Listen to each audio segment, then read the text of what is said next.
Legends. Oke, tapi ini dia penentuan kita teman-teman semua.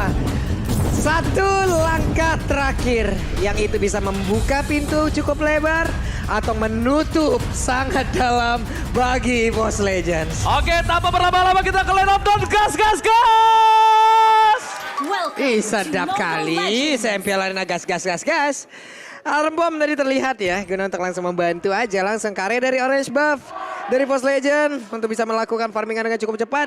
Tapi di bagian bawah, kalau memang ada Lilia dan juga Melissa berada dalam satu lane yang sama, tetap kali ini Melissa bisa memberikan jarak yang cukup untuk bisa menjauh dari Lilia loh. Entah mengapa ya, aku dari posisi kali ini melihat menumbangkan Sutsujin mungkin agak cukup sulit kalau bukan karena cewek yang memiliki burst damage yang cukup cepat nantinya Profesor KB. Iya, apalagi kalau kita ngomongin soal bagaimana Sutsujin yang benar-benar powerful banget di arah early game-nya karena dia sangat tebal dengan baratsnya. Ini bisa menjadi sebuah malapetaka juga nanti ketika sudah mulai memasuki ke arah late game. Alright, dan bahkan di sisi selanjutnya Kairi bakal coba untuk menuju ke arah satu buah Little Wonder dan berhasil diamankan. Yap, ini the reverse time di tengah. Udah menarik pula ke arah Sans.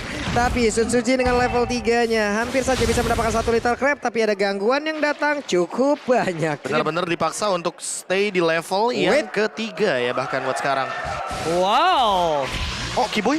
Kiboy kali ini terlalu dalam dan mungkin ini adalah talent prediction by Axe. Di mana 4 caster menuju ke arah EVOS dan 2 menuju ke arah Onyx. Ini bukan tanpa alasan. Mungkin kalau aku melihatnya dari sisi tim Onyx Esports, mereka kekurangan damage untuk Kurang DPS, iya. seorang Sutsujin nantinya. Tapi masalah utamanya adalah Kiboy ini memberikan tekanan ke arah Sutsujin agar Sutsujinnya tidak mendapatkan level yang seimbang dengan Kairi. Lihat, Kairinya level 4, Sutsujinnya stay di level yang ketiga tanpa stuck. Yes. Artinya dia akan menyusut perlahan-lahan. Yes, dan dia butuh satu buah slug, that's why dia ke arah tengah. Dan untungnya ada minion yang cukup banyak. Dan ini akan menjadi satu buah team fight yang cukup mahal di arah satu buah turtle yang dimenangkan oleh tim EVOS. Kenapa? Karena Onyx bakal ngegrogotin orange buff-nya. Sutsujin masih terkurung di level 3 loh, ini sulit banget. Sementara ada turtle tepat pada depannya. Pendragon, Dream dan juga Tas tepat pada di bagian belakangnya. Ini Sutsujin. Direset. Mereka tahu bahwa mereka akan buying time dan meninggalkan level Sutsujin sejauh mungkin. Karena lihat Kairinya ada level 5 sekarang. Karena purple buff. Dan Sutsujin ini memiliki mana yang terbatas loh. Jangan lupakan itu. Bakal coba masuk ke arah boot. Dims akan menjadi pilihan utama dan retribution kali diambil oleh Sutsujin. Tapi bukan itu poin utamanya. Di mana ternyata Kairi tidak objektif menuju ke arah purple-nya. Aku kira dia akan mainin makro ke arah purple-nya. Ya. Kayaknya dia mau nungguin untuk dapetin level yang lebih pasti.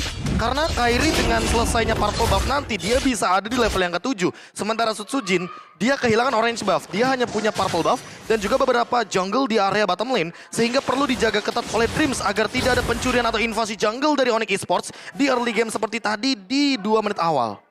Untuk emblemnya sendiri, killing spree. Sehingga tidak ada yang namanya cooldown retribution bagi Kairi. Namun untuk Sutsujin, dia juga mainin ke arah attack speed. Jadi cukup unik di sini. Bahwa dia tidak memainkan karena cooldown retribution. Yap, tapi terlihat Dreams kali ini harus mundur lagi. Kiboy mencoba untuk mengejar, mengusir. First time dikeluarkan Sutsujin, tapi dengan Sunpo. Selamat kali ini Kiboy. Dan kali ini menurut gue Prof, lihat udah mulai dikejar sedikit demi sedikit dari sama Sutsujin dan juga Kairi nampaknya di depan sana. Mengungguli dalam satu level, tapi lihat damage-nya masih belum cukup, masih belum capable. Harus ada DHS dulu dia. Minimal kalau nggak DHS, cewek ini nanti punya Glowing One. Itu yang dibutuhkan. Glowing One NOD, itu dia butuhkan. Atau yang case terburuknya dari Onyx Esports adalah mereka split push. 4 dari Onyx Esports. Tapi dengan adanya Valentina, adanya Masha, Chow dan juga Lilia di gold lane, ini membuat teamfight mereka berempat kuat banget. Oh, dia memasang menuju ke arah Dreams. Kali ini Kairi. Level Soundblade dikeluarkan dan bahkan di sisi sebaliknya Kairi fokus ke arah Sutsujin. Ditutup pergerakan Real World Manipulation di balik Real World dan bahkan Time Journey. It's real. Sutsujin still survive dan bahkan tidak bisa dikejar kembali oleh para pemain dari tim Onyx Esports. Melihat tidak ada DPS, sulit untuk menumbangkan Sutsujin. Walaupun kemenangan dari segi gold 700 perak sudah di tangan dari tim Onyx Esports. Iya, tadi Melissa juga berhasil untuk memberikan sebuah tindakan perlindungan, tapi Glover sendirian di dalam satu Likar ataupun Kuba yang dia punya. Dan berhasil kali ini langsung diamankan. Gak ada yang lihat boy, kejedot. Kejedot gak ada yang lihat. Tapi untungnya The Way of Dragon-nya masih connect, jadi sehingga memenangkan laning phase untuk cewek di area gold lane-nya. Pertanyaanku adalah satu. Apakah cewek akan secepat mungkin mengamankan Glowing One? Karena itu adalah satu-satunya item yang bisa mengincar ke arah Sutsujin dan Sutsujin lagi-lagi mengamankan Retribution yang on point. Ngeri juga ya. Dia benar-benar dalam posisi under ataupun posisi yang bisa dibilang owning. dia tetap sabar, retributionnya tenang, dan menurut gue pribadi, ini adalah salah satu player yang cukup stabil di posisi under pressure ketika mereka ketemu Onyx yang berada di top klasemen. Oke, itemnya ada Magic Shoes dan juga Ancient Talisman, dan kali ini cewek juga selesai sepertinya sesaat lagi dengan satu Ice Queen Won. Gak cuma itu sih, kalau kita ngomongin soal Kairi, dia akan langsung menuju kepada Berserker's Fury. Dan kalau misalkan kita melihat dari Sujin, dia bakal langsung menuju kepada Radiant Armor untuk menjawab apa yang dilakukan oleh Suns dan juga cewek. Di satu sisi lainnya Suns mengincar karena durability juga karena dia membuat karena Clock of Destiny. Dan dijawab juga oleh Tas dengan cooldown cepatnya dari Ancient Talisman. Tapi ini pinter banget sih menurut gue, Tas. Dia tahu dia bakal diincar karena backline. Dia tahu dia bakal disuruh tutup warungnya sendiri, real world manipulation. Iya, pasti. Dia butuh warrior boots. Dia pengen survive. Karena dari secara kalkulasi, cewek ini ditugaskan untuk seorang Sosujin, bukan untuk seorang Tas. Jadi cewek ini mau ngedive ke dalam, itu berat Pak Pulung. Ini di bagian area Godland sendiri juga ada satu hal yang memang bisa diimbangin. Oke, untuk beberapa marksman lain bertemu dengan Lilia itu capek banget ya Prof. Iya. Capek banget, lu bisa langsung disuruh untuk recall langsung di tempat. Clear lane-nya juga Iya. cepet banget. Tapi dengan adanya Madels, dengan adanya Mayas on You, ini bisa memberikan jarak di mana untuk kali ini. Ada lagi Real One Flash yang dikeluarkan dari tubusan dengan penggunaan tadi. Dari Valentinanya bagus banget, dan Dream datang dan juga memberikan bantuan cewek. Ceweknya tertangkap kali ini. Oke, bagus banget Dreams emang benar-benar menjadi sebuah penyelamat bagi sang macan di area bottom lane. Kalau bukan karena Dreams tadi itu mungkin bisa ditumbangkan. Dan bahkan kalau kita bisa bilang, cewek ini dalam under pressure. Dia tahu dia sudah memberikan early damage di early game di area bottom lane. Tapi dia nggak bisa bertahan lebih lama lagi. Kenapa? Karena Melissa punya poking damage yang besar. Ini kayak kebalikan dari game sebelumnya. Betul. Dimana turtle-nya ini menjadi jawaban ketika memang Clover-nya ini kalah lane. Sehingga Clover-nya masih bisa untuk farming, namun untuk sekarang Clover. Waduh, tertangkap basah, tidak ada go away di dalam tubuhnya, dan sekarang Turtle menjadi milik EVOS Legends. Badannya besar, Hey, tangannya kecil, kalau mengaum masih farming ternyata Sujin. Tapi kali ini kita lihat para pemain dari tim EVOS Legends, mereka mau coba untuk dapat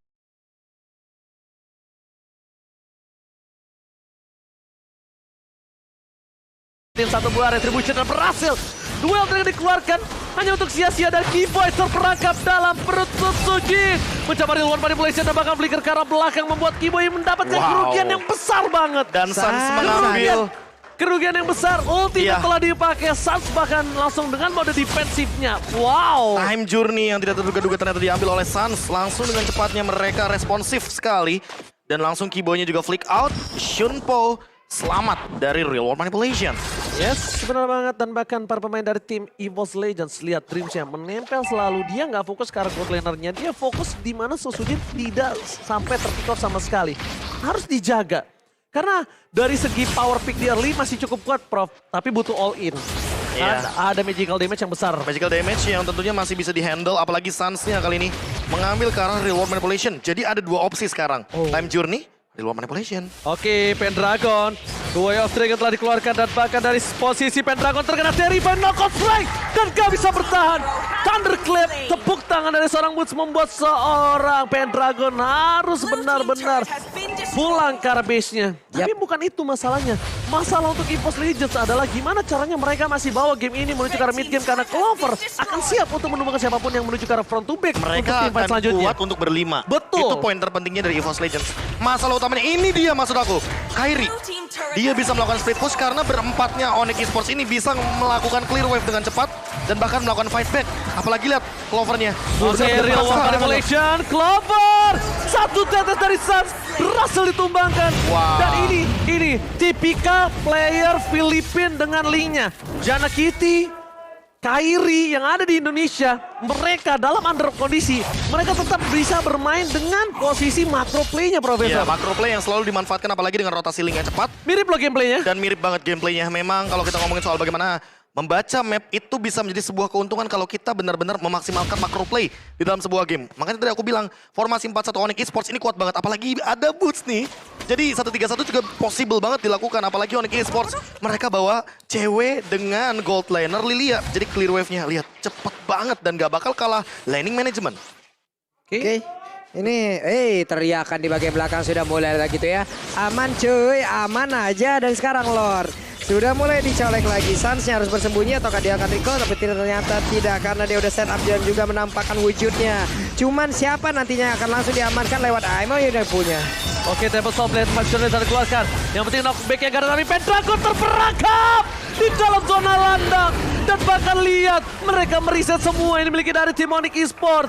Lordnya terreset. Dan bahkan tim fight yang selanjutnya nampaknya masih bisa dihandle oleh tim Onyx Esports. Percaya atau tidak percaya, Yes. ini akan terus berulang. Sampai Mereka Lord jadi bait, abis itu mereka majuin hero-nya, targeting hero-nya. Udah dapat point kill, mereka mundur. Yes, tapi lihat ini. Udah ada Aiko bersender lemas nampaknya. Sedangkan Bang Pior sedang berapi-api. Melihat timnya mengungguli dengan 2000 gold difference. Dan di sisi sebaliknya, bahkan Susujin masih mau masuk lebih dalam lagi. Wave Dragon untuk menghindari sebuah retribution yang baik dari Susujin. Keyboy, keputusan yang baik. Sebenarnya bisa di take down ke arah belakang, tapi Keyboy lebih memilih untuk mengamankan Lord tersebut. Karena Menjauhi. Susujin beberapa kali lihat betapa bagusnya satu buah retribution dari Susujin. Kita harus akui, Profesor. Betul, setuju. Karena udah 3 kali Turtle bisa dibilang tadi sempat terancam. Apalagi ketika kita ngomongin soal under conditionnya mereka. Susujin bahkan mengejar ketertinggalan level. Dan sekarang Kairinya yang tadi benar-benar sama levelnya. Udah tiba-tiba dia langsung melakukan sebuah farming yang manis. Dan bahkan Blade Armor dari Keyboy ini sudah bisa menjadi sebuah jawaban untuk Clover-nya sendiri ketika dia membutuhkan Malefic Roar. Alright. Ini mereka harus hati-hati juga ya, karena ada reward manipulation juga yang dipegang oleh Suns. Mereka harus berhati-hati, mereka tidak bisa masuk terlalu jauh untuk sekarang karena tasnya. Karena efek yang begitu menyakitkan pula dari cewek-cewek memaksakan diri, tapi Black sudah dikeluarkan. Oke, tapi Susujin tertinggal seorang diri dari bermain dengan reward manipulation. Berhasil membuat Susujin mundur ke arah belakang. Dijemput oleh Tas Dede kali ini, dan bahkan di sisi sebaliknya di Onyx Esports mereka tahu mereka tidak bisa menembus high ground mereka. Udah tidak ada ultimate dan memilih untuk menunggu super minion yang selanjutnya. Dan ini super minion yang penting banget. Karena masih ada satu wave lagi dan mereka bisa mendobrak paksa lebih tepatnya. Apalagi Kairi, BOD mau langsung Blade of Despair.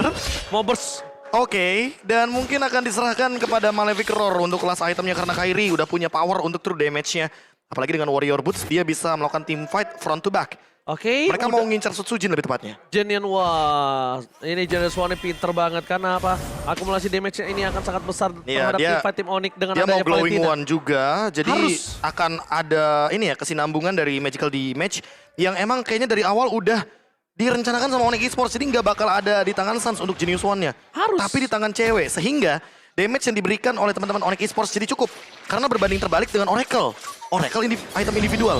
Aduh, tapi ini udah nggak badannya besar. Ya kecil banget. Badannya kecil, tangannya kecil, nggak dapat minion. Iya, Ini jadi berat banget stack-nya untuk bener-bener seorang Barasnya. stack-nya nggak dikasih ya lebih tepatnya. Betul, dan itu kesulitan dari seorang Baras ketika dalam under condition. Tapi untungnya Baras dia dengan minion yang banyak masuk itu dia bisa langsung gede banget, Profesor. Dan lihat Suns-nya. Dia freeze minionnya biar nggak dapetin stack Yes, untuk Susujinnya. Di area mid lane minion semuanya benar-benar ditutup.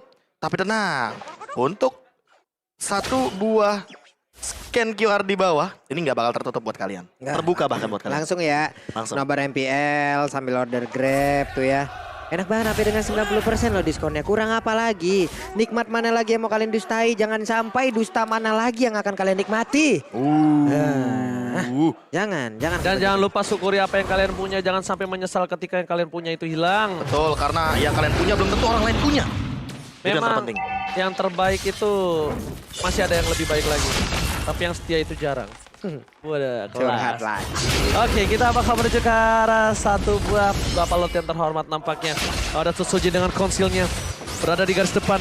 Secara tidak langsung dia juga harus mencoba untuk mengamankan stack yang dia miliki.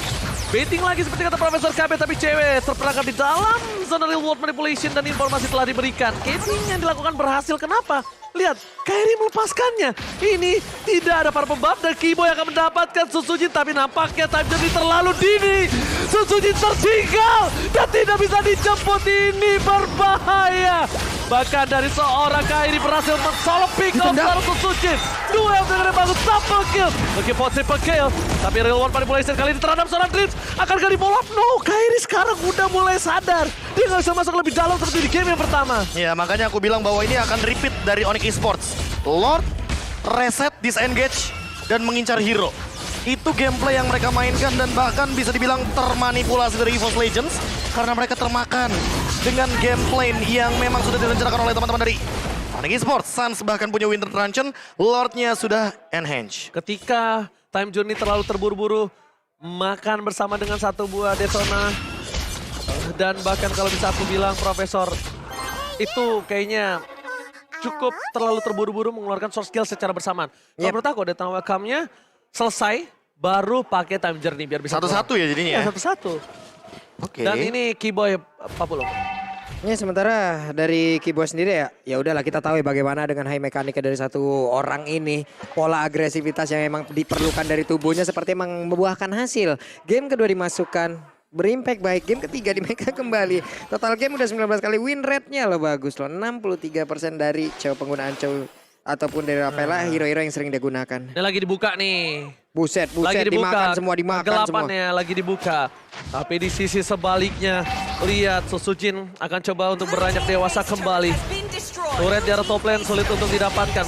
Keyboy mencoba untuk menge-kick siapapun itu, tapi Keyboy bakal coba dimakan. Tapi di arah belakang lihat Pendragon gak berhasil melakukan pick up dan bahkan base-nya terbuka dengan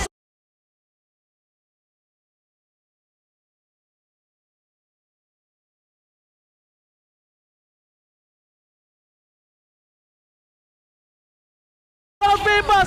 Pendragon ter-take down. Oh my god, ini bencana duel Dragon dan bahkan tidak ada coverisasi terhadap Susujin. Onyx Esports fokus ke arah base-nya dan membuat EVOS Legends tertunduk lemas. EVOS Legends kembali menelan kekalahan. Reverse sweep-nya Reverse sweep. kembali terjadi, Prof. Yes. Jangan ada Moses di antara kita. Jangan ada Moses di antara kita. Bang Moses, sorry to say, sepertinya hari ini lagi dan lagi Onyx Esports